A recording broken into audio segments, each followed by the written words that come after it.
At the end of life, the questions we ask ourselves are rarely about what we did.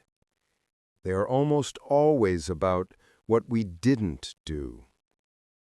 The battles we won, the money we made, the arguments we proved right, they all fade.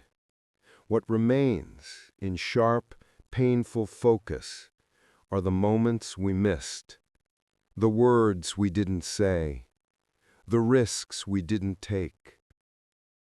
In her work as a palliative care nurse, Bronnie Ware listened to the final words of the dying for years. She and other researchers like Carl Pillemer, who have dedicated their lives to collecting the wisdom of elders, found something startling. The regrets of the dying are not diverse. They are hauntingly consistent. It doesn't matter if you were a CEO or a cleaner. The human heart, at the end, breaks for the same reasons. Today, we are not just looking at a list. We are listening to a confession, a roadmap given to us by those at the end of their journey, showing us exactly which paths not to take. These are the 7 brutal regrets most people have after 70, and the precious chance we still have to avoid them. Regret 1. I worked too much. An 82-year-old former executive, a man with 3 houses and a stock portfolio that would make you envious, told a researcher, "I won every race I ran, only to realize in my final lap that I was on the wrong track race." This is the most common regret, especially among men of that generation. It is not a regret about working hard. There is dignity in hard work. It is a regret about priorities. It is the brutal, final curtain realization that they traded irreplaceable moments for replaceable things. They traded the simple, chaotic joy of a family dinner for a quiet, productive hour on their email. They traded their child's school play for a quarterly review. They traded holding their spouse's hand for closing one more deal. They spent their entire lives accumulating financial wealth, only to realize that the one currency that matters, time, was bankrupt. They bought a bigger house, but missed the life that was supposed to happen inside of it. How to avoid it? This is not a call to quit your job. It is a call to be ruthless with your boundaries. Understand that family time is not the leftover time after work is done. It is the reason work is done. Put your family, your joy, and your health into your calendar first. Treat them like the non-negotiable C-level meetings they are, because in your final review, they are the only metrics that will matter. Regret 2. I didn't let myself be happier. A 78-year-old woman, known her whole life for being dependable and proper, confessed quietly, "I always thought happiness was something that would happen to me when I retired, when the kids left, when the mortgage was paid. I never understood it was something I had to choose." This is one of the most surprising and tragic regrets. Happiness was not a result of external conditions. It was a choice, an internal permission slip they never gave themselves. They stayed trapped by fear, the fear of what the neighbors would think, the fear of change, the fear of spending a little money, the fear of looking silly. They chose the dull, aching familiarity of being fine over the potential uncertain joy of being happy. They stayed in the job they hated, they listened to the music they didn't like, they wore the beige clothes, all in an attempt to not rock the boat. They mistook comfort for happiness, and in doing so achieved neither. How to avoid it? Recognize that happiness is not a destination. It is a daily practice. It is an act of defiance against a world that wants you to be serious. Actively hunt for small joys. Buy the good coffee. Wear the bright red coat. Dance in the kitchen. Stop waiting for a special occasion. Your life, this day, is the special occasion. Regret number 3. I lost touch with my friends. When my wife passed, a 91-year-old man said, "My house was so quiet. My children are wonderful, but they are busy with their own children." The only person who would have truly understood was my best friend, David. But I hadn't spoken to David in 10 years, and by then it was too late. This is the silent regret. We get so consumed by the urgent demands of work and raising a family that we let the important relationships, our friendships, wither. We think we'll reconnect later. We assume they'll just be there. But friendships are not monuments. They are living things. They are gardens, and they die from neglect. Then, one day, you retire. Your work identity vanishes. Your children are gone. And you look up at 70 and realize you are lonely. You are surrounded by people, but you are relationally poor. You miss the simple, easy laughter of someone who knew you before you were mom or dad or the boss. How to avoid it? Treat your friendships like the critical life support system they are. It doesn't take much. A 5-minute phone call, a text message, an email. The goal is not a 3-hour dinner. The goal is connection. Do not let being busy become the excuse that leads to a lifetime of loneliness. Regret number 4. I didn't say I love you enough. My father, a 72-year-old woman recalled, was a good man. He worked hard. He provided. I knew he loved me, but I can count on one hand the number of times he said it. Now I would give my entire inheritance to hear it just one more time. This is the regret of the unsaid. Especially for older generations, the assumption was that actions speak louder than words, that providing was the same as loving. But at the end of life, in the quiet of a hospital room, in the deafening silence after a funeral, actions fade. All that is left is the ringing echo of the words we wish we had said.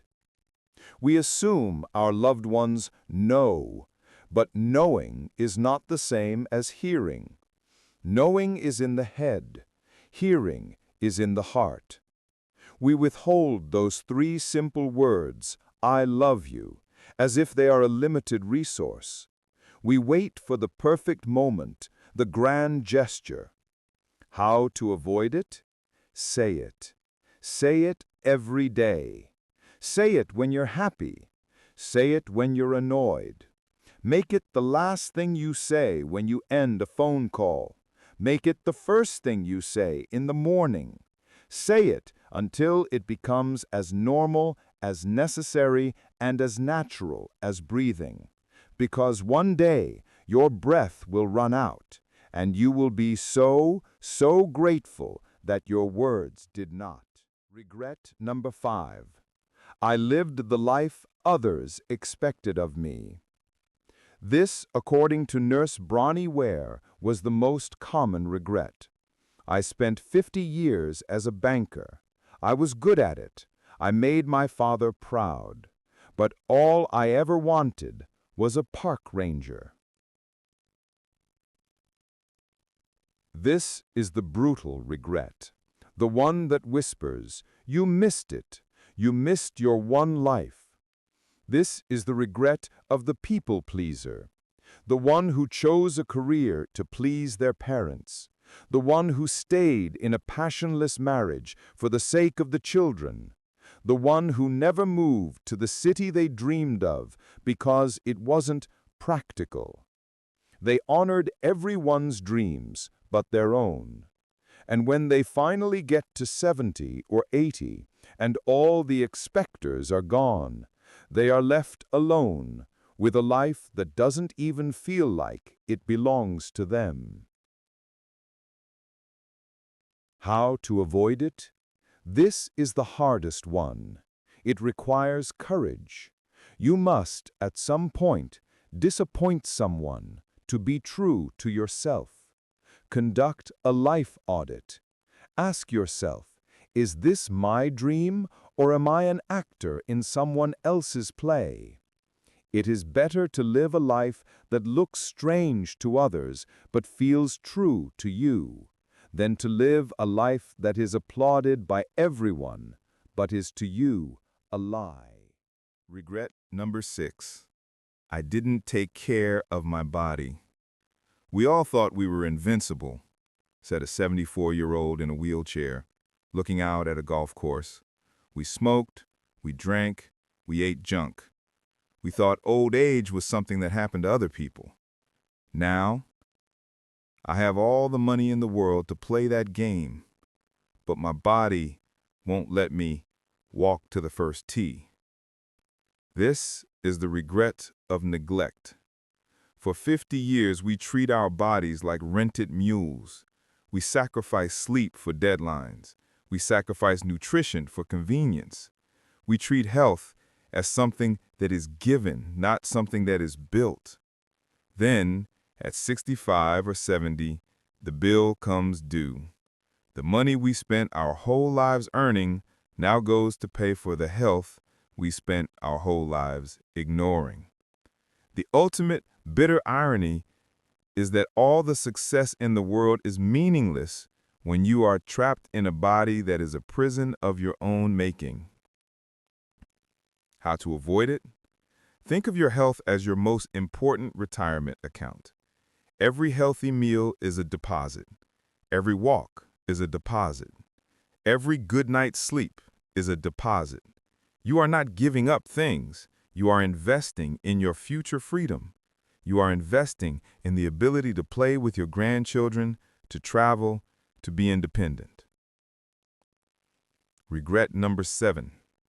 I was too afraid to take a risk. I stayed at the same safe job for 40 years, a 76-year-old widow told me. I never traveled. I never learned to dance. I was so afraid of failing that I never even tried. This is the final sad regret. Not the regret of doing things badly, but the regret of doing nothing at all. They were not afraid of big, foolish risks like jumping from a plane. They were afraid of small, meaningful risks. The risk of starting a small business, the risk of moving to a new city, the risk of saying, "I love you" first, the risk of looking foolish while learning something new. They chose, at every turn, the path of safety, and they ended up in the safest, most predictable place of all, a life filled with what if. They realized, too late, that the embarrassment of failure is temporary. The regret of not trying is eternal. How to avoid it? Embrace the fear. Do it anyway. Ask that person on a date. Book that ticket. Sign up for that class. Ask yourself the one question that cuts through the fear. In 20 years, will I regret doing this or will I regret not doing this? 9 times out of 10, you know the answer. Conclusion. The gift of hindsight. I worked too much. I didn't let myself be happy. I lost my friends. I didn't say, "I love you." I lived for others. I wrecked my body. I was too afraid. These 7 regrets are the ghosts that haunt the hallways of our later years. But they are not here to scare us. They are here to teach us. The people at the end of their lives have given us the most precious gift, a map, a treasure map, drawn in reverse, showing us exactly where the empty chests are buried. They are telling us, pleading with us, don't come this way. We today still have time. The map is in our hands. The sun is still up. We can change the route. We can turn around. We can choose, starting this second, to write a different ending to our story.